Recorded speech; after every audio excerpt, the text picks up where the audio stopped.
A bullet fragment moved closer to a retired colonel's heart while he refused treatment from the only surgeon who could save him. For more stories like this, subscribe. The emergency department doors swung open at 2:20 p.m. on a Wednesday afternoon, and Colonel Frank Garrison walked in like he owned the place. 58 years old, shoulders squared despite the blood seeping through his dress uniform shirt. 3 rows of combat ribbons caught the fluorescent light. "I need this looked at," he said to the triage nurse. "Minor shrapnel, just clean it and wrap it." Lieutenant Torres glanced up from her station. "Sir, you're bleeding pretty heavily. Let me get—" "I said minor." His voice carried the weight of 3 decades giving orders. "Vintage grenade malfunction at the Marine Corps Museum event. Embarrassing as hell, but it's surface level." Torres typed rapidly. "I'll page the on-call surgical resident." Naomi Cross heard the page in the resident lounge. She'd been reviewing CT scans for the past 4 hours, her 3rd consecutive shift covering for Dr. Park. 20 minutes left until she could go home, shower, sleep. She pulled her dark hair back, adjusted her scrubs, and headed toward exam room 4. The burn scar on her left forearm caught the light as she reached for the door handle. She tugged her sleeve down. Old habit. Colonel Garrison sat on the exam table, shirt removed, a field dressing pressed against his right shoulder. Blood had soaked through in a pattern that didn't match his story. "Colonel Garrison, I'm Dr. Cross. Let me take a look at that wound." He didn't meet her eyes. "Where's the real doctor?" Naomi's hands stilled for half a second. "I'm the surgical resident on call, sir. If you'll let me examine—" "I asked for a doctor." He looked past her toward the hallway, not a nurse playing dress-up. Lieutenant Torres appeared in the doorway. "Sir, Dr. Cross is—" "I spent 32 years in the Corps." Garrison's voice dropped to something colder than anger. "I've seen what happens when people who aren't qualified try to play hero. Get me someone who knows what they're doing." Naomi kept her face neutral. She'd heard worse, done worse, survived worse. "Sir, if you want to see how Dr. Cross handles what everyone else might miss, make sure you subscribe to Emergency Hero Stories, because what she notices in the next few minutes might be the only reason you walk out of here alive. Where are you watching from?" She stepped closer, ignoring his glare. "Colonel, I need to assess the wound. Protocol requires—" "Don't talk to me about protocol." He shifted on the table, wincing slightly. "I've forgotten more about field medicine than you'll ever learn in your textbooks." "Then you know infection risk increases every minute we delay treatment." Something in her tone made him pause. Not aggressive, not pleading, just factual. He exhaled sharply. "Fine, make it quick." Naomi pulled on gloves, moved to his right side. The field dressing was military issue, applied with practiced efficiency. Whoever had dressed this wound knew what they were doing. She peeled back the gauze slowly. The entry wound was small, too small for shrapnel. The edges were clean, slightly inverted. Her hands stilled. She'd seen this pattern before. Not in textbooks, not in simulation labs. In a field hospital outside Helmand Province, pulling fragments from soldiers who'd been hit by sniper fire. This wasn't shrapnel. This was a bullet wound. She glanced at the blood pattern on his shirt. No exit wound. Fragment still inside.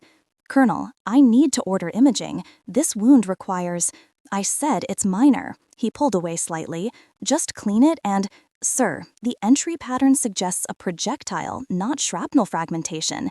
If there's a foreign body near the thoracic cavity—" "Are you questioning my assessment?" His face flushed. "I was treating combat wounds when you were in elementary school." Naomi met his eyes, calm, direct. "I'm questioning the mechanism of injury, sir, not your experience." Dr. Raymond Kellerman appeared in the doorway, white coat crisp, surgical cap still on from his previous case. Chief of Trauma Surgery, civilian career, 0 combat experience, which bothered him more than he'd ever admit. "What's the delay, Dr. Cross?" "Sir, I'm recommending immediate CT imaging. The wound presentation suggests—" "The colonel has already provided mechanism of injury." Kellerman glanced at his watch. "Shrapnel from a vintage grenade malfunction. Clean it, close it, discharge with antibiotics." "Dr. Kellerman, the entry wound characteristics don't match." "Dr. Cross." His voice carried warning. You're 6 weeks into residency. The colonel is a decorated Marine officer who's treated more combat injuries than most surgeons will see in their careers. I think we can trust his assessment." Naomi felt the familiar weight, the system versus the truth, protocol versus instinct. She'd been here before, in a tent with canvas walls and blood on the floor, arguing with a commanding officer about a soldier everyone else had written off. She'd been right then, she was right now. "I'd still recommend imaging, sir." Kellerman's expression hardened. "Noted. Proceed with wound cleaning and closure. Standard protocol." He left. Colonel Garrison smiled slightly, vindicated. Naomi prepared the suture kit, her movements efficient and economal.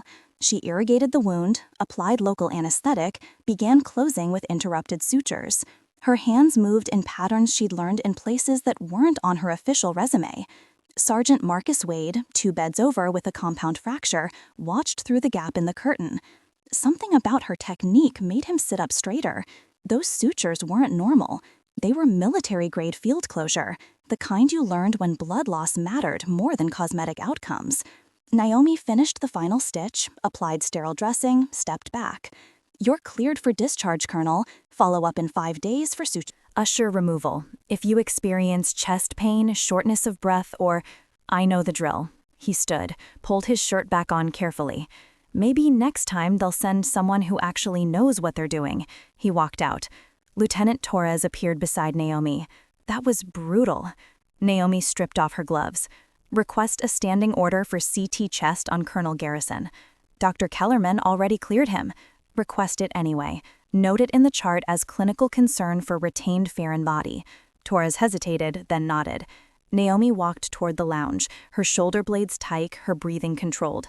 23 hours. That's how long she estimated before the fragment moved into the danger zone. If she was right, he'd be back. If she was wrong, she'd just undermined her attending's authority for nothing. She pulled out her phone, set a reminder for 7 p.m. Check on chest CT order. The burn scar on her forearm caught the light again as she typed. Some wounds never fully heal, but some patterns, once learned, never faded. The resident lounge smelled like burnt coffee and antiseptic. Dr. Jenna Park sat at the corner table, scrolling through her tablet when Naomi walked in at 7:15 p.m. "Heard you got the Colonel Garrison case," Park said without looking up. "Also heard he ate you alive." Naomi poured coffee from the pot that had been sitting there since morning. "He refused examination initially." "Yeah, well, he's old-school Marine. Probably thinks women belong in pediatrics or dermatology." Park finally glanced up. "Torres said you requested imaging after Kellerman cleared him. Clinical concern for retained foreign body. Based on what? Kellerman say it was clean shrapnel." Naomi sat down, cradling the coffee cup. "Entry wound pattern was inconsistent with fragmentation injury." Park set her tablet down. "You saying the colonel lied about mechanism? I'm saying the wound characteristics suggest a different projectile type." "And you told Kellerman this?" "Yes." Park laughed, but it wasn't cruel, just tired. "You've got guts, I'll give you that. 6 weeks in and you're already questioning the chief's clinical judgment and a decorated Marine's combat assessment. I'm questioning the data. Same thing in this hospital." Park stood, stretched. "Look, I get it. You're thorough. You study hard. But sometimes a shrapnel wound is just a shrapnel wound. Sometimes the simple answer is the right one." Naomi said nothing. Park grabbed her coffee. "Kellerman's already annoyed you're pushing back. Don't make yourself a target over a routine discharge." She left. Naomi pulled out her phone. The CT order showed as pending, not completed. Torres had submitted it, but radiology hadn't prioritized it. Discharged patient, non-urgent, low priority. She opened her personal notes, typed rapidly. Colonel Frank Garrison, 58 years old. Entry wound, 4 mm diameter, clean edges, minimal surrounding tissue damage. Inconsistent with shrapnel fragmentation pattern.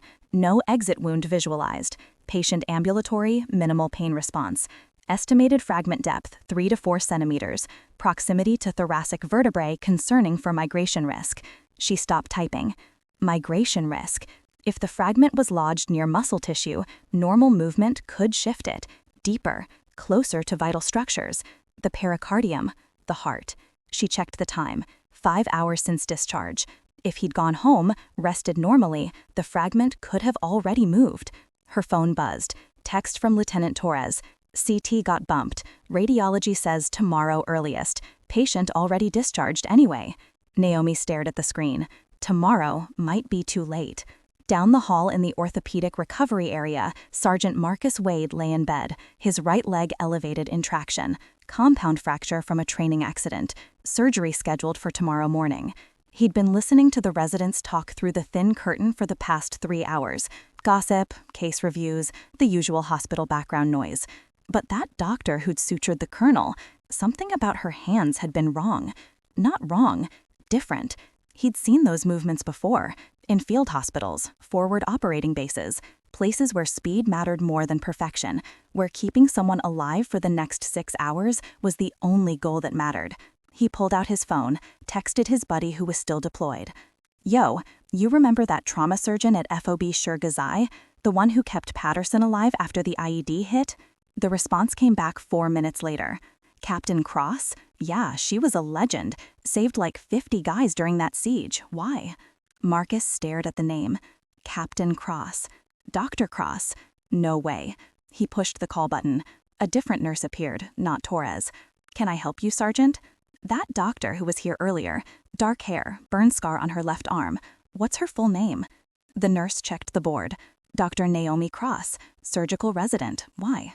Marcus felt his chest tighten. "No reason, thanks." The nurse left. Captain Naomi Cross. Army trauma surgeon. What the hell was she doing as a first-year resident? At 9:30 p.m., Dr. Kellerman sat in his office reviewing surgical schedules when his desk phone rang. "Dr. Kellerman, this is radiology. We've got a standing CT order for a discharged patient, Colonel Garrison. Dr. Cross requested it marked urgent, but the patient's already gone home. Do you want us to process it or cancel?" Kellerman rubbed his temples. "Cancel it. Patient was cleared and discharged. No need to waste resources on unnecessary imaging." "Copy that. Canceling now." He hung up, made a note in his personal file. Dr. Naomi Cross, overly cautious, questions attending judgment, lacks confidence in clinical decision-making. Recommend additional supervision and protocol review. He closed the file. At 11:45 p.m., Colonel Frank Garrison sat in his Arlington apartment, watching the news with a glass of whiskey. His shoulder ached, but that was normal. He'd been hurt worse. His wound throbbed slightly when he moved his arm, a deep pressure that felt like bruised muscle. He'd take ibuprofen before bed. Marines didn't complain about minor discomfort. He shifted position on the couch, rolling his shoulder to ease the stiffness. The fragment moved. Not much, less than 2 millimeters, but enough. Closer to the thoracic spine, closer to the bundle of nerves and vessels that kept his upper body functioning, closer to the pericardium. He felt nothing, no sharp pain, no sudden change, just the same dull ache he'd been ignoring for hours. He finished his whiskey, turned off the TV, went to bed. At Walter Reed, Naomi sat in the research library, laptop open, pulling up case studies on bullet fragment migration. She'd been here since her shift ended at 8 p.m. The articles confirmed what she already knew. Fragments near the spine could migrate along fascial planes. Movement, muscle contraction, even normal breathing could shift a projectile deeper into tissue. Time to critical migration, 12 to 48 hours depending on size, shape, and location. If the fragment was what she thought it was, a 7.62 millimeter bullet, Russian-made based on the wound characteristics, it would have enough mass to move and enough shape to cut. She checked her phone again. No updates, no callbacks, no emergency admissions matching Garrison's profile. Maybe she was wrong. Maybe Park was right, and she was just being overly cautious, seeing patterns that weren't there because of a past she was trying to forget. She closed the laptop, gathered her things. The library was empty except for one other resident asleep at a corner desk. She walked through the quiet hallways, past darkened offices, and humming vending machines. Her car was parked in the resident lot, covered in a thin layer of November frost. She sat in the driver's seat, key in the ignition, but didn't start the engine, just sat there, thinking about a colonel who didn't trust her, a wound that didn't match the story, and a fragment that was moving closer to his heart while he slept. She started the car, drove home, set 3 alarms for the morning, and hoped she was wrong. Naomi's phone woke her at 6 a.m. Thursday. She'd slept 4 hours, dreamed about canvas tents and the smell of burning metal. She'd checked her hospital alerts while still in bed. Nothing. No emergency admissions overnight, no callbacks on discharged patients. Colonel Garrison hadn't returned. Maybe she really had been wrong. She showered, dressed, drove through pre-dawn traffic to Walter Reed. Her shift started at 7, but she wanted to check the system before morning rounds. The resident lounge was empty when she logged into the patient database. Colonel Frank Garrison. Discharged 3:40 p.m. previous day. No follow-up visits scheduled except suture removal in 5 days. No imaging completed. She pulled up his discharge paperwork, read through the notes she'd written. Patient advised to return immediately if experiencing chest pain, shortness of breath, radiating shoulder pain, or her phone buzzed. Text from Lieutenant Torres. You working today? Naomi typed back, yeah, just got in. Orthopedic patient from yesterday wants to talk to you. Sergeant Wade says it's important. Naomi frowned, pocketed her phone, and headed toward the orthopedic recovery wing. Sergeant Marcus Wade was awake, sitting up in bed despite the traction equipment. 29 years old, lean build, alert eyes that tracked her movement the moment she appeared in the doorway. Dr. Cross? Sergeant Wade. Lieutenant Torres said you wanted to speak with me. He studied her face for a long moment. Fob Shirgazai, Helmand Province, 2019. Naomi's expression didn't change, but her hands stilled at her sides. You were there, Wade continued quietly. 12-hour siege. Taliban overran the perimeter. 47 casualties. You were the only trauma surgeon on site. She said nothing. I was a corpsman assigned to 3rd Battalion, wasn't at Shirgazai during the attack, but I knew guys who were. Patterson, Hendricks, Ramirez. They all said the same thing. Army surgeon kept them alive when they should have died. Captain Cross. Naomi glanced toward the hallway, then back at Wade. Sergeant, I don't know what you think you sutured that colonel yesterday using field closure techniques, the kind they teach at Fort Sam Houston for combat medicine, the kind that prioritize hemorrhage control over cosmetic outcome. He shifted slightly, wincing. So either you learned that from YouTube, or you've actually done it under fire. Naomi pulled the curtain closed around his bed, lowered her voice. What do you want, Sergeant? I want to know why an Army trauma surgeon with 6 years of combat experience is working as a first-year resident. He paused. And I want to know if you're hiding because someone made you or because you chose to. She met his eyes, calm, steady. That's not your concern. It is if you're being wasted here. Wade leaned forward. I watched you examine that colonel. You saw something everyone else missed. I could tell by the way you moved. What was it? Naomi hesitated. The institutional part of her said walk away, don't engage, keep the past buried. The surgeon part, the part trained to recognize when silence could kill, said something different. The wound pattern was inconsistent with his reported mechanism. Entry characteristics suggested a bullet, not shrapnel. No exit wound, fragments still inside, likely near the thoracic spine. Wade's expression sharpened. Migration risk. Yes. You tell you're attending?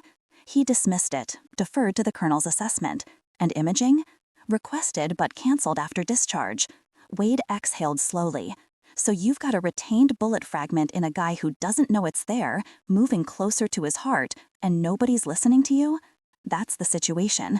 Jesus. He ran a hand through his hair. What are you going to do? I can't do anything. He was discharged. Sturged. I have no authority to recall him without the attending's approval. So you just wait for him to code and hope you're in the building when it happens? Naomi's jaw tightened. I've documented my clinical concerns. If he returns, the notes are in the system. That's not good enough. It's all I have. Wade stared at her. You saved 47 lives in one night because you refused to follow protocol when protocol was wrong. Don't tell me you're going to let this guy die because some civilian attending doesn't believe you. It's not that simple. It never is. They stood in silence for a moment.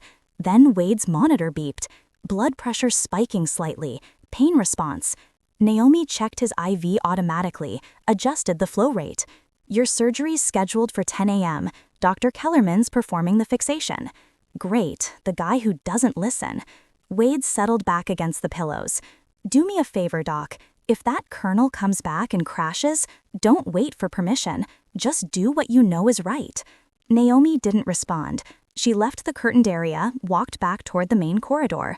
Her phone buzzed again. Text from Dr. Park. Morning rounds in 10. Kellerman wants full case presentations. Naomi headed toward the conference room, mind still on the conversation with Wade. 47 lives. She hadn't thought about that number in months, hadn't let herself. The siege at Shir Gazai had lasted from 0400 to 1600, 12 hours of continuous trauma surgery in a tent with failing generators and dwindling supplies. She'd lost 3 patients, saved 47, and then everything had fallen apart. The conference room was filling with residents and attendings when she arrived. Dr. Kellerman stood at the head of the table, coffee in hand, reviewing notes on his tablet. Dr. Cross, you're presenting first. Yesterday's ER cases. Naomi pulled up her notes. 3 admissions. First patient, acute appendicitis, 22-year-old male, uncomplicated appendectomy performed by Dr. Harrison. Second patient, motor vehicle accident, fractured clavicle, conservative management. Third patient, Colonel Frank Garrison, 58-year-old male, shrapnel wound to right shoulder from, already discharged, Kellerman interrupted. No complications. Move on. Sir, I documented concerns about... Dr. Cross, we've been over this. The patient was assessed by myself and cleared. Unless you have new information, there's nothing further to discuss. She held his gaze. I'd recommend a follow-up call to assess for delayed symptoms. The colonel has discharge instructions. If he experiences problems, he'll return.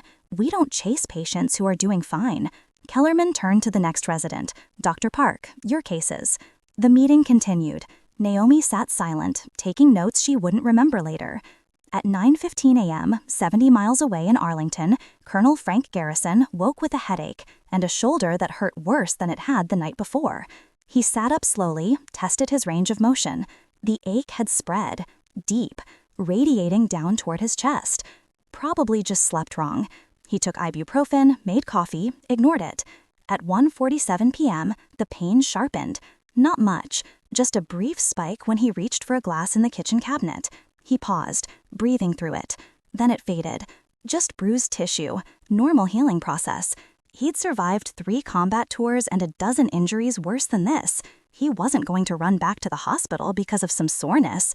At Walter Reed, Naomi finished her afternoon rounds and returned to the resident lounge. Still no alerts, still no callbacks. She opened her laptop, pulled up the research articles again, cross-referenced fragment migration patterns with wound location. Her phone rang. Unknown number. She answered. Dr. Cross? Dr. Cross, this is Ellen Garrison. I'm Colonel Frank Garrison's daughter. The voice was tense, controlled. My father mentioned you treated him yesterday. Naomi's pulse quickened. Yes, ma'am. Is he experiencing? He's fine. He says he's fine. A pause. But he's also the most stubborn man alive. He mentioned you wanted him to get imaging done and that your attending disagreed. That's correct. What did you see that made you concerned? Naomi chose her words carefully. The wound characteristics were atypical for the reported mechanism. I recommended imaging to rule out retained foreign body near vital structures. And my father refused? Your father was cleared by my attending. The decision was above my authority. Another pause. Dr. Cross, I'm an ER nurse at Johns Hopkins. I know what it means when a resident pushes back against an attending. It means they saw something real. Ma'am, I can't. I'm not asking you to violate protocol. I'm asking you, clinically, if my father is in danger. Naomi closed her eyes. 47 lives saved, 3 lives lost. All because she'd made choices when no one else would. If there's a retained fragment near the thoracic spine, migration could cause cardiac complications. Timeline would be 12 to 48 hours post-injury. Silence on the line. Then, thank you. The call ended. Naomi sat holding her phone, staring at the screen. She'd just crossed a line, given medical advice outside official channels.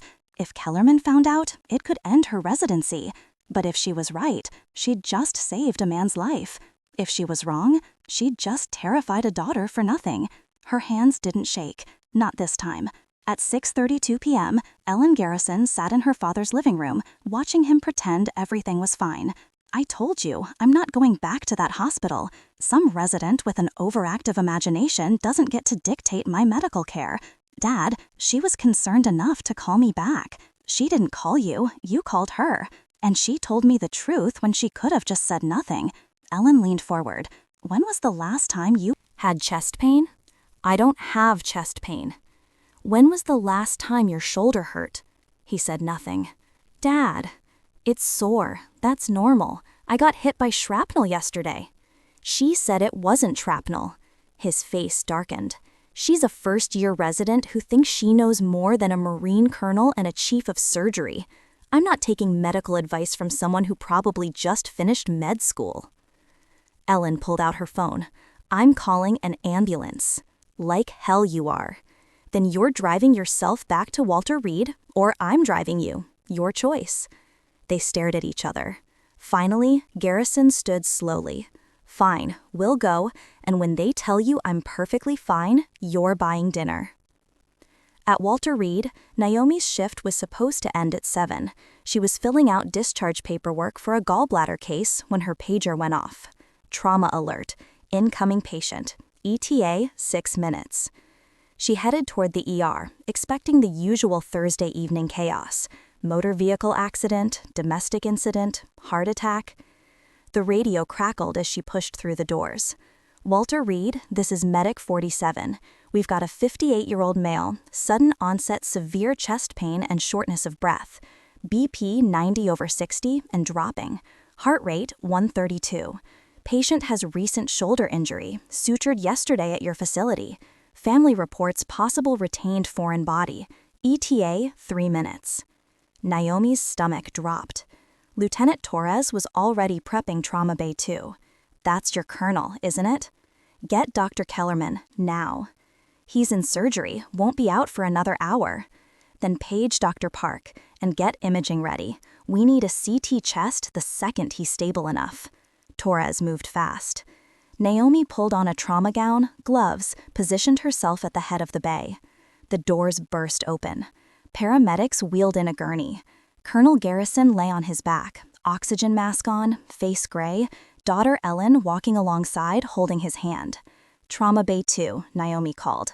Transfer on my count. 1, 2, 3. They moved him to the table. Naomi leaned over him. Colonel, can you hear me? His eyes opened slightly, unfocused, pain-filled. Chest, can't breathe. We're going to help you. Stay with me. Dr. Park rushed in, still wearing her surgical cap from an earlier case. What do we have? 58-year-old male, sudden cardiac symptoms, history of shoulder injury 26 hours ago, suspected retained bullet fragment with possible migration toward pericardium. Park's eyes widened. The colonel you wanted imaging on? Yes. Jesus. Park moved to the opposite side. Vitals? BP 85/55, heart rate 140, respirations 28 and shallow. He's in shock. Park looked at the monitor. Could be cardiac tamponade if that fragment punctured the pericardium. Naomi was already moving. Lieutenant Torres, call cardiothoracic surgery. Tell them we need an OR prepped for emergency pericardial window, and get me a portable ultrasound. Torres sprinted. Ellen Garrison stood near the wall, face pale. Is he dying? Not if we move fast. Naomi didn't look away from her patient. What happened before the pain started? He reached up to get something from a cabinet, said he felt something tear inside. Fragments shifted during movement, exactly what Naomi had predicted. The ultrasound cart arrived. Naomi squeezed gel onto the probe, positioned it over Garrison's chest. The screen showed his heart, and fluid surrounding it, dark, increasing. Blood in the pericardial sac. Tamponade confirmed, Naomi said. Fragment must have nicked a vessel. Park, we need to drain this now or his heart's going to stop. Park stared at the screen. Pericardiocentesis? Here? We don't have time to wait for the OR. Naomi, that's a specialized procedure. If we hit the wrong... I've done it before. Naomi's voice was calm, certain. 47 times. Park's eyes locked on hers. What? Get me an 18-gauge spinal needle, 60cc syringe, and lidocaine, now. For 3 seconds, nobody moved. Then, Torres was there, pulling supplies from the crash cart. Naomi positioned the ultrasound probe to visualize the approach angle. "Colonel, I need you to stay very still. This is going to hurt, but it will help you breathe." His eyes found hers, afraid now, the bravado gone. He whispered, "You were right." "Stay still, sir." She prepped the site just below his sternum, injected lidocaine, then took the long needle in her right hand. Park held the ultrasound probe steady. "Naomi, if you're not sure, I'm sure." The room went quiet, except for the monitors. Naomi inserted the needle at a 45-degree angle, advancing slowly, watching the screen. The tip appeared on ultrasound, moving closer to the pericardial sac. Closer. Almost there. She felt the subtle pop as the needle penetrated the fibrous tissue. Dark blood filled the syringe. "I'm in. Aspirating now." She pulled back on the plunger. 20 cc, 30 cc, 40 cc. On the monitor, Garrison's blood pressure started climbing. 95/60, 100/65. His respiration slowed, deepened. The gray color in his face faded slightly. Park exhaled. "Oh my God." Naomi withdrew the needle, applied pressure to the site. "We bought time, but the fragment's still in there, and it's still bleeding. He needs surgery now." Torres was already on the phone. "OR3 is ready. Cardiothoracic team is scrubbing in." 2 orderlies appeared with a transport gurney. They transferred Garrison carefully, Ellen following close behind. As they wheeled him toward the elevators, Garrison reached out, caught Naomi's wrist. "I'm sorry," he whispered. She met his eyes. "Save it for after surgery, sir." The elevator doors closed. The trauma bay fell silent. Park pulled off her gloves slowly. "Where did you learn to do that?" Naomi didn't answer immediately. She was staring at the bloodied supplies on the tray, her hands perfectly steady. "Afghanistan," she finally said. "Field hospital, when the cardiac surgeon got killed in the first hour of a siege, and 47 soldiers needed procedures I'd only read about." Park's mouth opened, closed. "You're not a first-year resident." "I am now. But before?" "Before doesn't matter." "It does if you just saved a man's life using combat medicine that nobody here knows you're capable of." Park stepped closer. "Who are you, really?" The trauma bay doors opened. Dr. Kellerman walked in, still in surgical scrubs, face flushed. "What the hell happened? I just got a page about an emergency pericardiocentesis performed in the ER without authorization." Naomi turned to face him. "Colonel Garrison returned with cardiac tamponade secondary to retained bullet fragment. He was actively decompensating. I performed needle aspiration to stabilize him for transport to surgery." Kellerman's face went red. "You performed a procedure you're not credentialed for without attending supervision? You were in surgery. The patient was dying. That doesn't give you the right to." "It gives me the obligation." Her voice stayed level, calm. "Sir, with respect, I documented my concerns 26 hours ago. I recommended imaging. I noted the wound characteristics were inconsistent with reported mechanism. All of that is in the chart. And I cleared him based on clinical judgment. Your judgment was wrong." The words hung in the air. Dr. Park took a step back. Kellerman's jaw clenched. "My office. Now." "Sir, I need to monitor the patient until he's out of—" "Now, Dr. Cross." Naomi pulled off her gown and gloves, dropped them in the hazard bin, followed Kellerman down the hallway toward the administrative wing. Behind her, Park stood in the empty trauma bay, staring at the ultrasound screen, still displaying the frozen image of a heart surrounded by blood. If you want to know what happens when the truth comes out, make sure you're subscribed. Comment below where you're watching from, because what gets revealed next will change everything. Sergeant Marcus Wade, watching from his bed 3 halls away, picked up his phone, texted his buddy still deployed, found Captain Cross. She just saved a guy's life, and I think she's about to lose everything for it. Dr. Kellerman's office smelled like old coffee and leather. He closed the door behind them, didn't offer her a seat. 6 weeks, he said quietly. "You've been here 6 weeks, and you've questioned my judgment twice, performed an unauthorized procedure, and undermined hospital protocol." Naomi stood with her hands at her sides. "I saved a patient's life. You got lucky." "It wasn't luck." "Then what was it?" He turned to face her fully. "Because first-year residents don't perform pericardiocentesis. They don't recognize bullet wounds that experienced trauma surgeons miss. They don't suture like they've done it 1,000 times under combat conditions. He paused. So I'll ask you directly, Dr. Cross. Who are you? She met his eyes. Calm. Direct. The truth was going to come out. Had been coming out since the moment she'd inserted that needle. She could keep hiding, keep pretending to be less than she was. Or she could be honest. Captain Naomi Cross, MD, United States Army Medical Corps, 6 years active duty, 3 tours, 2 in Afghanistan, 1 in Iraq. The silence stretched. Kellerman's expression shifted from anger to confusion. You're military. I was. Combat surgeon? Yes, sir. And you're working as a first-year resident because I wanted to learn civilian medicine, because I wanted to work in a place where the patients weren't 18-year-old soldiers bleeding out from IED strikes. Her voice stayed even. Because I was tired of making life-and-death decisions intense with failing generators. Kellerman sat down slowly behind his desk. How many surgeries? Over 800. Combat trauma? All of it. He rubbed his face. Why didn't you disclose this during your application? I did. It's in my file. But I applied as a resident, not as an attending transfer. I wanted to restart, learn a different kind of medicine. You should have told me when you disagreed with my assessment of Garrison. Would you have listened? The question hung between them. Kellerman looked away. Probably not. That's why I didn't say anything. He pulled up her file on his computer, scrolled through. Army Medical Corps, Fort Sam Houston training, deployment to Kandahar 2017, Helmand Province 2018-20, Iraq 2020. He stopped scrolling. Fob Shurgazai, 12-hour siege, 47 casualties treated, 44 survived. 47 survived, Naomi corrected quietly. 3 died later from complications. The report says you performed procedures under fire with minimal supplies and kept the surgical tent operational despite multiple direct attacks. He looked up. It also says you received a commendation for extraordinary heroism. She said nothing. So why leave? Why walk away from that and start over as a first-year resident making $30 an hour? Naomi's jaw tightened.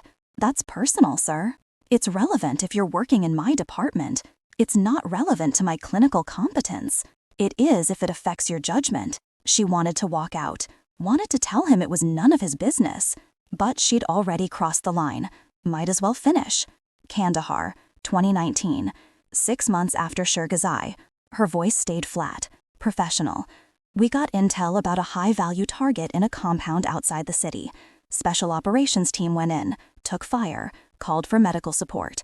I went with the extraction team. Kellerman listened without interrupting. There were children in the compound, 4 of them, caught in the crossfire when the shooting started. She paused. I tried to save them. 2 made it, 2 didn't. Turns out the intel was wrong. No high-value target, just a family caught in the wrong place. That wasn't your fault. I was there. I couldn't save them. She met his eyes. So yes, sir, I left. Because I wanted to work in a where the violence isn't the baseline. Where I can save lives without wondering if the mission that put them in danger was even justified. The office fell quiet except for the hum of the computer. Kellerman leaned back in his chair. You should have told me about Garrison's wound from the beginning. I tried. You should have been more insistent. I documented my concerns. I requested imaging. I did everything within my authority. You should have told me you'd seen that wound pattern before, that you knew what you were looking at.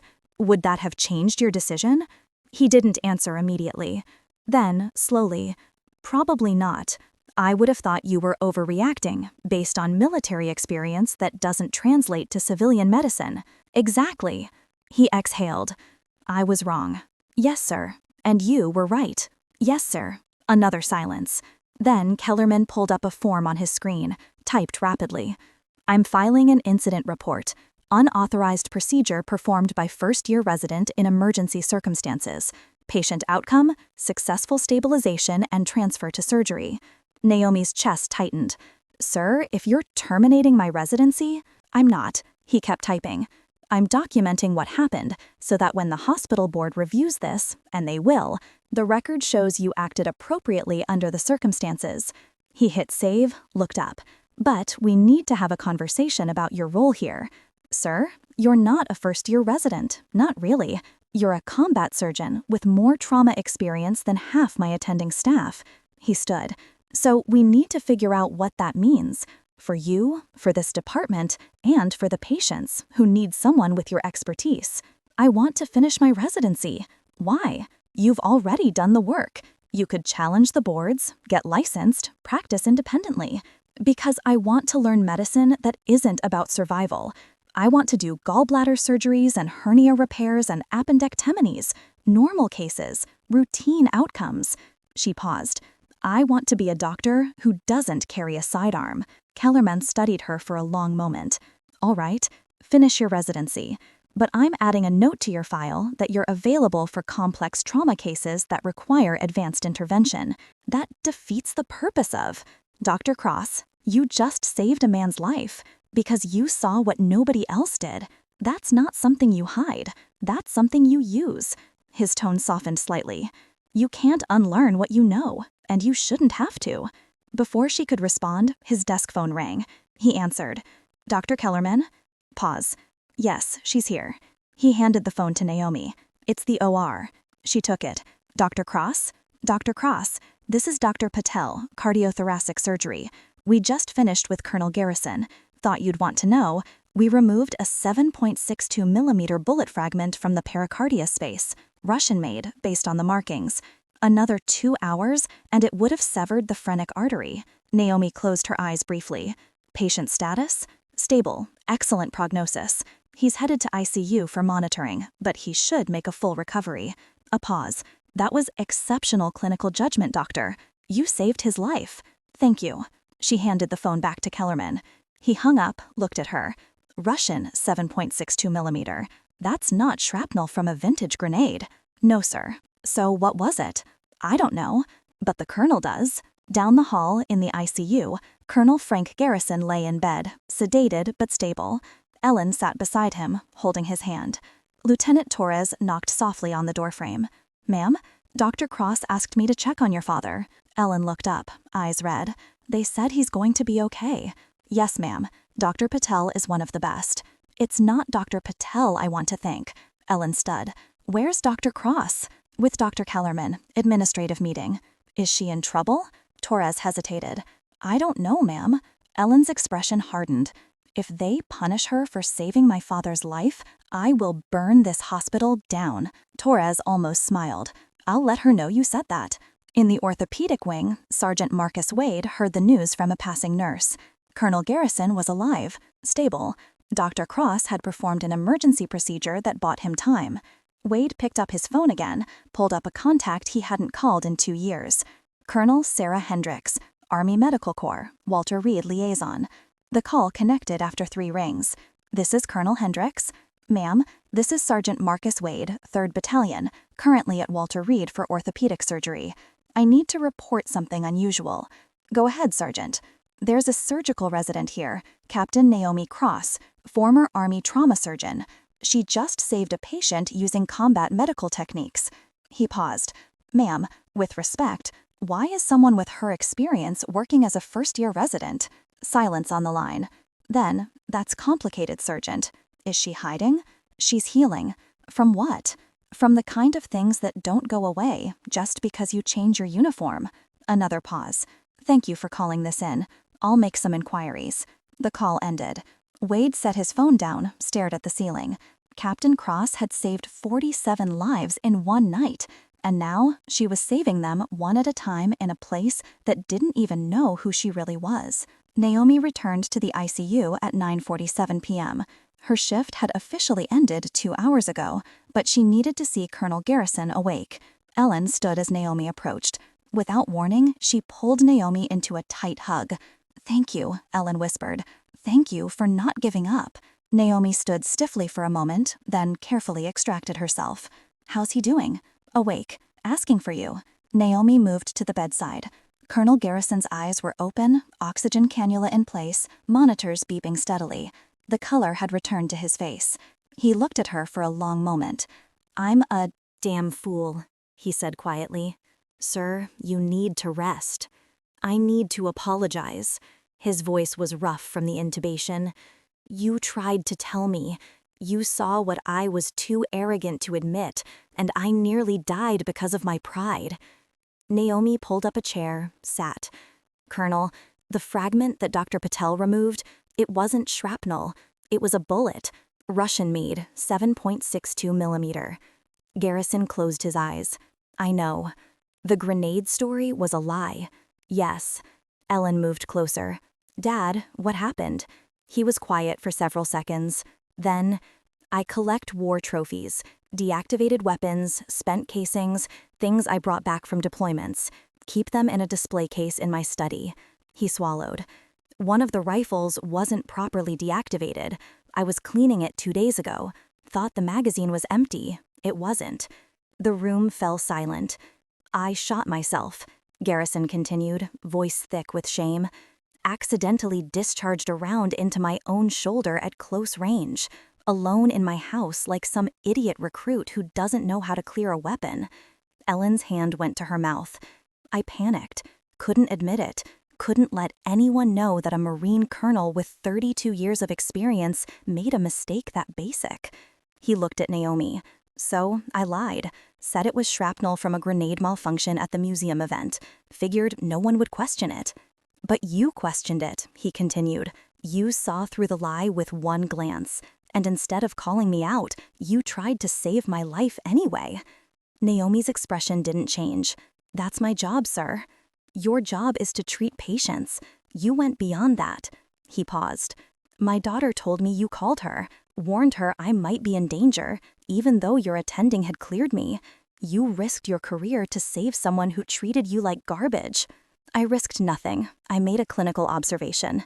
"You did more than that." His eyes held hers. "Who are you really, Dr. Cross?"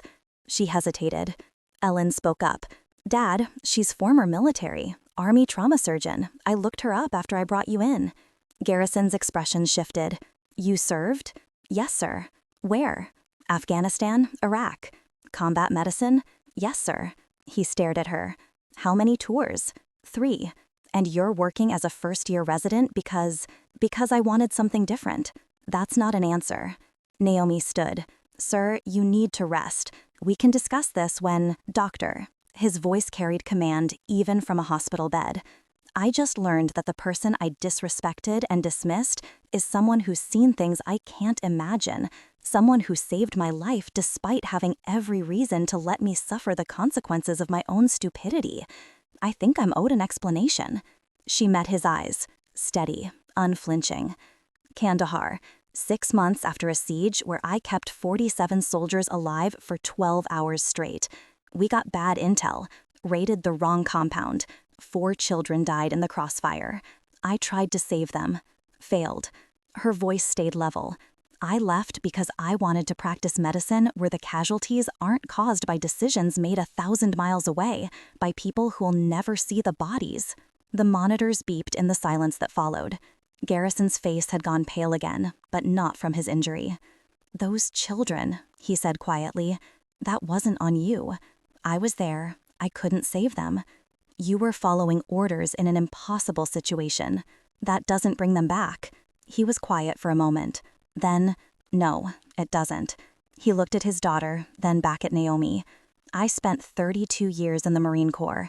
I've given orders that got good people killed, made calls that seemed right at the time and turned out to be disasters, carried guilt that wakes me up at 3 in the morning, even now, 5 years after I retired."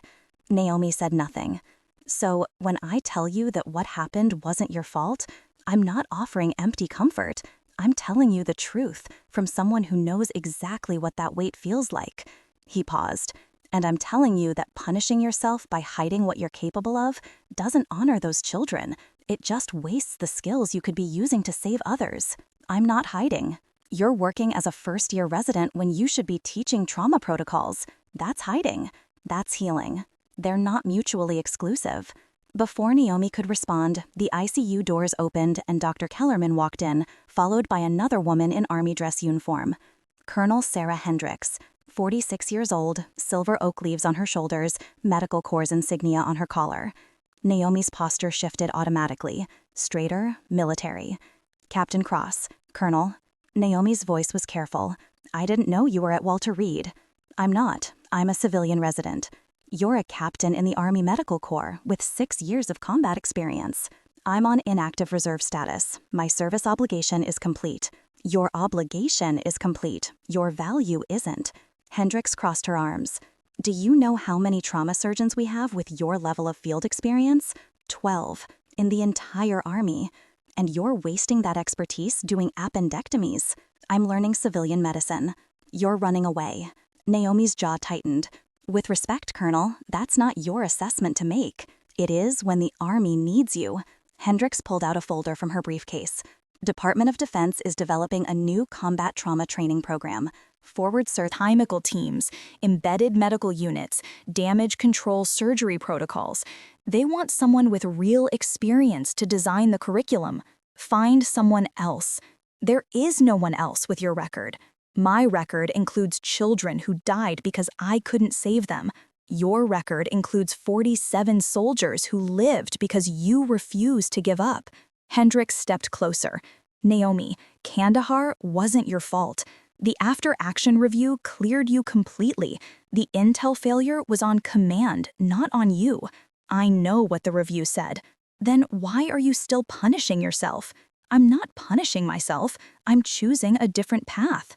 By pretending to be less than you are? The words hit harder than Naomi expected. She looked away, jaw working. Hendricks softened slightly. I'm not trying to force you back into uniform.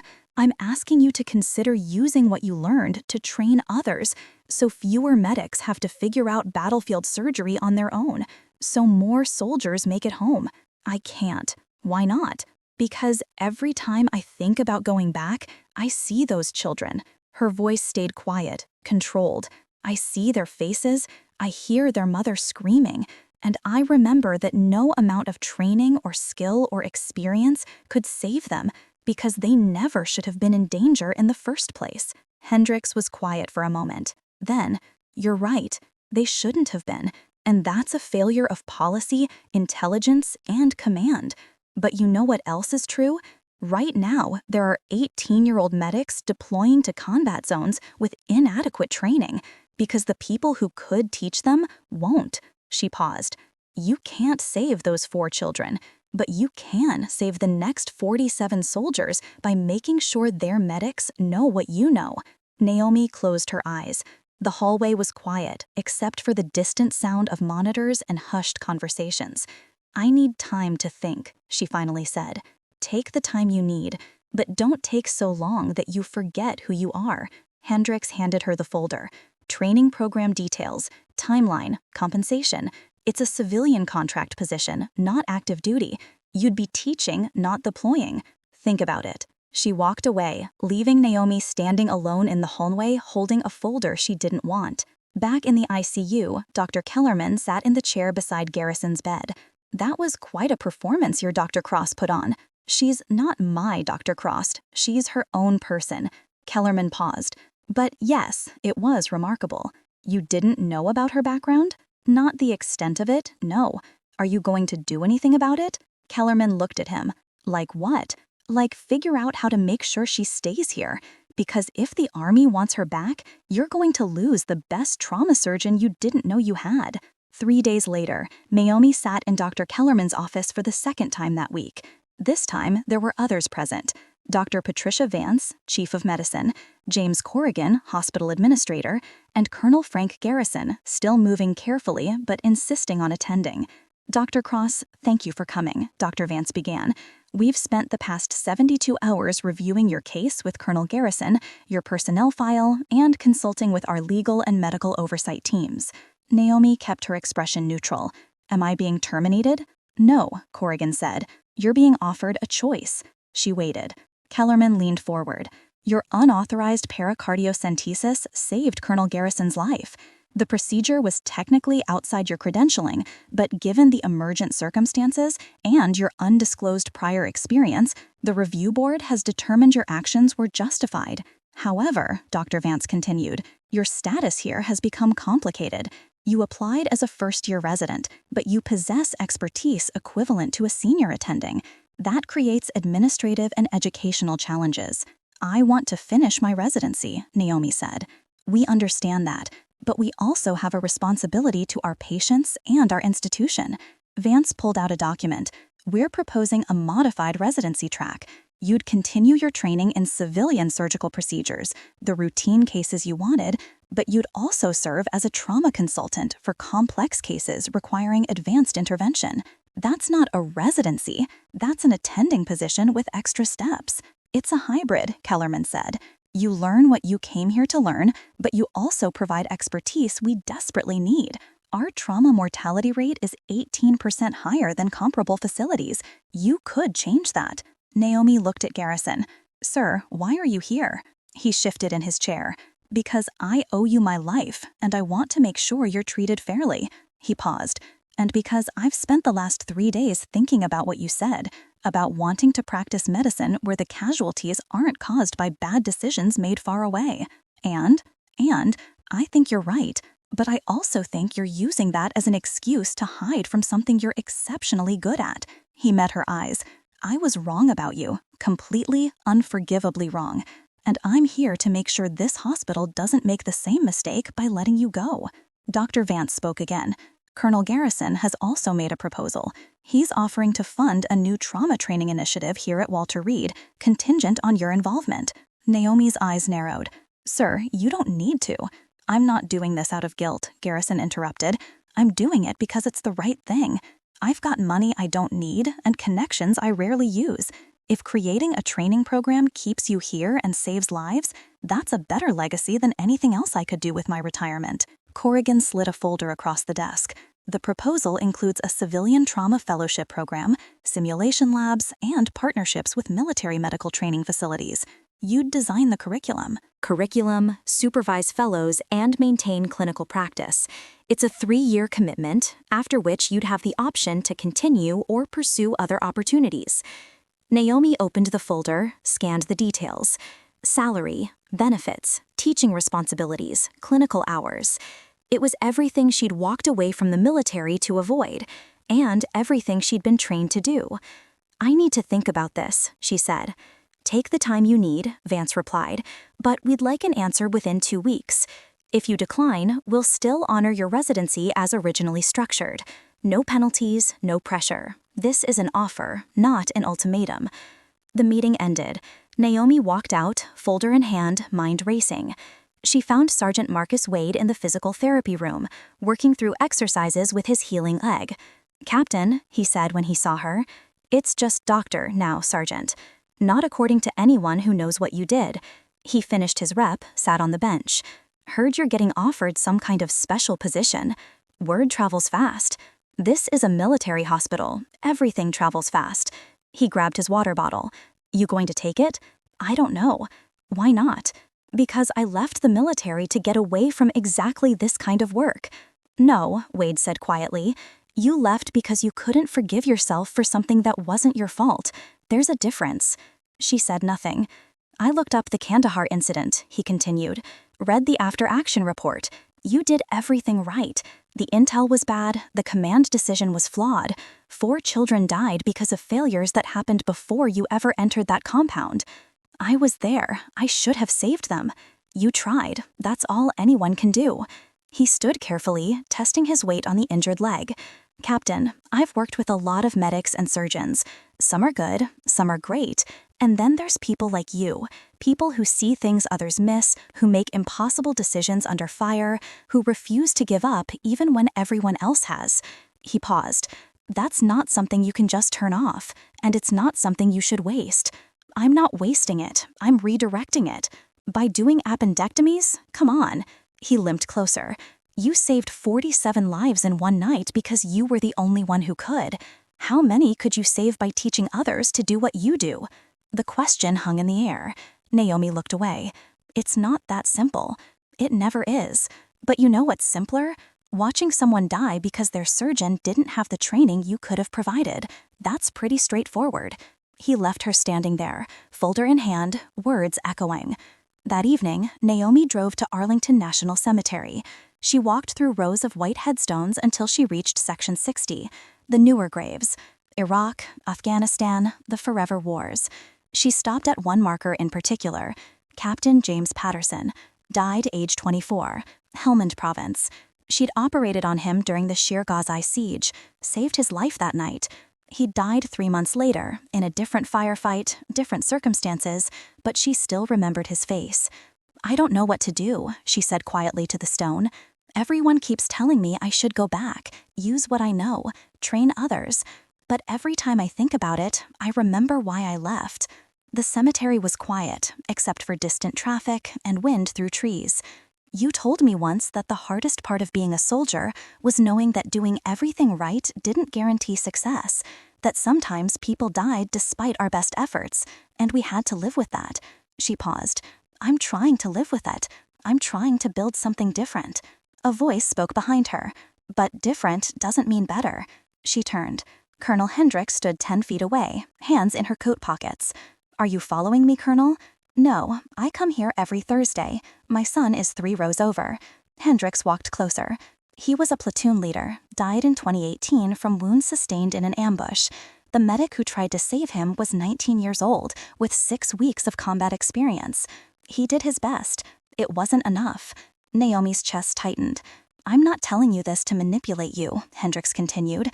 "I'm telling you because you need to understand what's at stake. That 19-year-old medic carries guilt that will never fully heal. He blames himself for my son's death, even though the real failure was a system that sent him into combat without adequate preparation." She stopped beside Naomi, looking at Patterson's grave. "You can't save everyone, but you can make sure the next generation of medics and surgeons has better training than the last. That's not going back to what broke you. That's using what you learned to prevent others from breaking the same way." Naomi closed her eyes. "I'm tired, Colonel. I'm tired of carrying this weight. I'm tired of being defined by the worst moment of my career." "Then define yourself by what comes next." Hendricks turned to face her. "The Army offer is still on the table.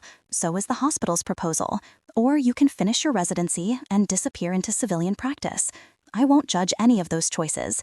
But I will tell you that the world needs people like you, people who've seen the worst and still choose to fight for the best." She walked away, leaving Naomi among the graves. The sun was setting, casting long shadows across white stone.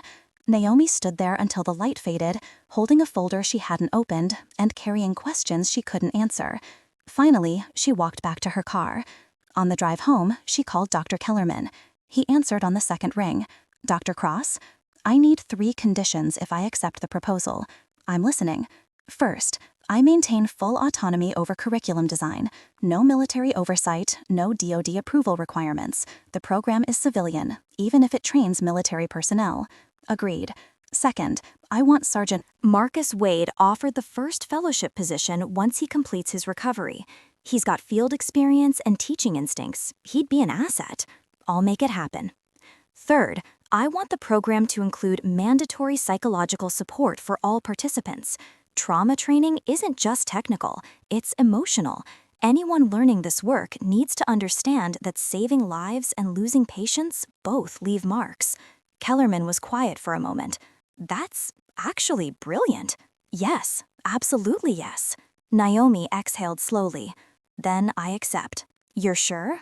"No, but I'm doing it anyway." "Welcome aboard, Dr. Cross, officially this time." She hung up, pulled into her apartment complex, sat in the parked car. Her phone buzzed. Text from Ellen Garrison. "Dad wanted me to tell you he's being discharged tomorrow. Full recovery. Thank you for giving me my father back." Another text, this one from Wade. "Heard you're staying. Good choice, Captain."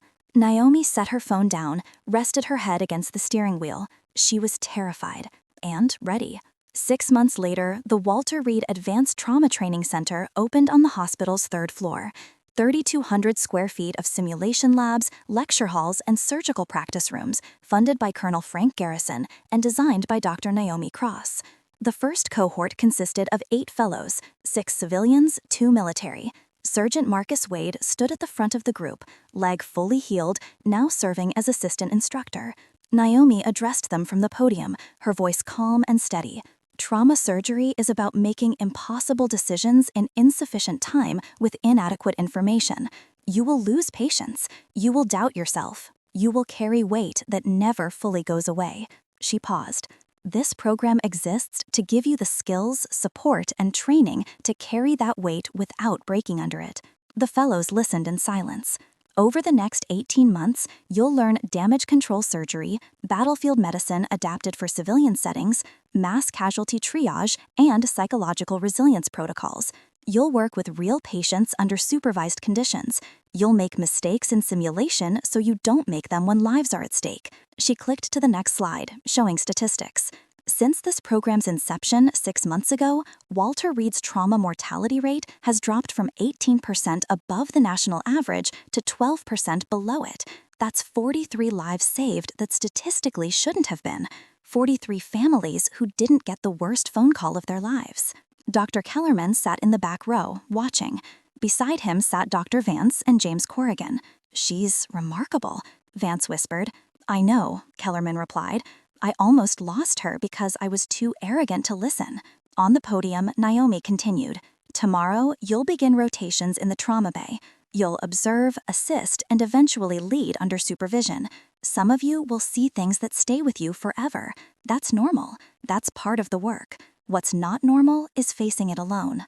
She gestured to a woman standing near the sidewall. "Dr. Lisa Cho is our program psychologist. She's here for all of you, all the time. Using her services isn't weakness, it's professionalism. I see her twice a month. So does Sergeant Wade. So does every instructor in this program." Wade nodded confirmation. "We don't pretend trauma work doesn't leave marks," Naomi said. "We acknowledge it, process it, and use it to become better at what we do." The lecture continued for another 40 minutes, covering protocols, expectations, and schedules. When it ended, the fellows dispersed toward the simulation labs for their first practical session. Colonel Garrison appeared in the doorway, moving without visible limitation now, his recovery complete. "Dr. Cross, do you have a moment?"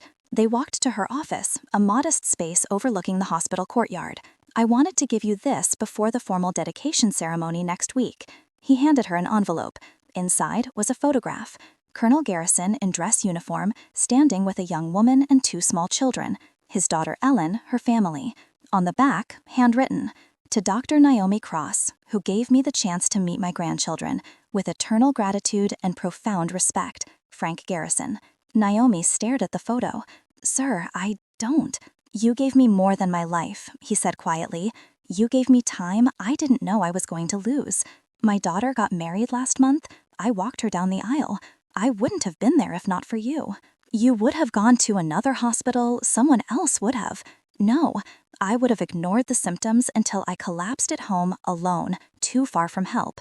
I'd be dead because I was too proud and too stubborn to admit I needed someone I'd dismissed." He paused. "You saved me despite my bigotry, my arrogance, and my stupidity. That's not just good medicine. That's grace." She set the photo on her desk carefully. "I'm glad you're well, Colonel. I'm glad you're here." He extended his hand. "Thank you, Doctor." She shook it, firm, professional. He left.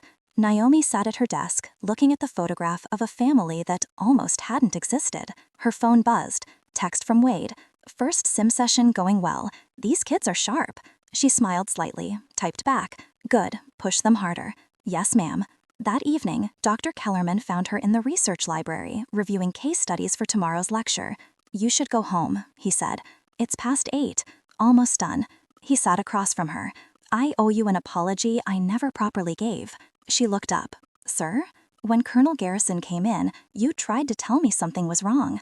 I dismissed you because I trusted rank and experience over clinical observation. That was a failure of judgment that almost cost a man his life. You've already apologized, sir." "Not adequately." He leaned forward. I've been practicing medicine for 28 years. I've trained dozens of residents, and I've never seen anyone with your combination of technical skill, clinical intuition, and moral courage. You make me a better doctor just by being in the building." Naomi said nothing. "I'm recommending you for early board certification," Kellerman continued. "Your fellowship position would convert to an attending role with full privileges. You've already done the work. You might as well get the recognition." "I appreciate that, sir, but I'd like to finish the full program timeline. The psychological training component is important." He smiled. "Of course you'd say that. All right, full timeline, but the recommendation stands for when you're ready." He stood to leave, then paused. "For what it's worth, Dr. Cross, I'm glad you stayed. This hospital is better because you're here. So is everyone in it. He left her alone with her research and her thoughts. 3 weeks later, the official dedication ceremony took place in the training center's main hall. Local news covered it. Military brass attended. Hospital administration gave speeches about innovation and excellence. Colonel Garrison cut the ribbon alongside Naomi, cameras flashing. Afterward, during the reception, a young Army medic approached her nervously. "Dr. Cross, I'm Corporal Sarah Chin. I'm deploying to Syria next month. I attended your mass casualty lecture last week through the remote feed. Corporal, how can I help you? I just wanted to say thank you. Your lecture on psychological preparation for trauma work, that was the first time anyone's talked to me about the emotional side of this job. Everyone focuses on technical skills, but nobody mentions what it feels like to lose someone." Naomi's expression softened. "It feels like failure, even when you did everything right. It feels like you should have seen something, done something, been faster or smarter or better." "Yes," Chen whispered, "exactly that." And that feeling never completely goes away, but it gets easier to carry, especially when you're not carrying it alone. Chen's eyes were bright. "I'm scared I won't be good enough." That fear means you care. That's important, but don't let it paralyze you. Naomi paused. "When you get overseas, remember that your best effort is all anyone can ask. Some patients will live because of you. Some won't, despite everything you do. Both of those outcomes are part of the work. How do you deal with the ones you lose?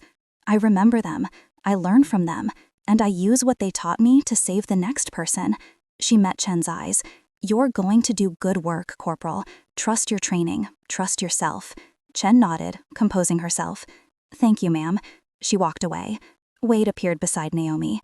"You're good at this." "At what?" "Teaching, leading, giving people permission to be human while doing impossible work. I'm just telling them what I wish someone had told me. That's what makes you good at it." The reception continued around them.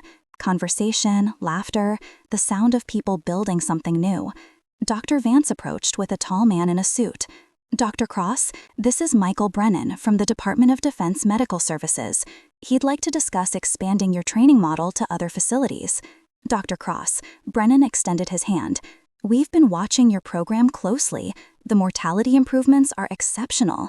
We'd like to implement similar training at 5 other military medical centers." "That's ambitious," Naomi said carefully. "It's necessary. Your model works. We want to scale it. I'd need to maintain curriculum control and ensure psychological support is included at every site. Non-negotiable terms?" "Absolutely." Brennan smiled. "I was hoping you'd say that. Let's schedule a meeting to discuss details." He handed her his card, moved on to speak with other attendees. Wade grinned. "You're going national, Captain." "Don't call me that." "Too late. Everyone here knows who you are now." She looked around the room. Doctors, nurses, military personnel, civilians, all gathered around a program built from trauma, failure, and the refusal to let those things define her. Colonel Garrison raised his glass from across the room, nodded to her. She nodded back. Later that night, Naomi sat in her apartment, looking at the photograph Garrison had given her. The family, the grandchildren, the life that continued because she'd refused to give up. Her phone showed a text from Colonel Hendricks. "Heard about the DoD interest. Proud of you, Captain. Your son would be too." Naomi stared at the message.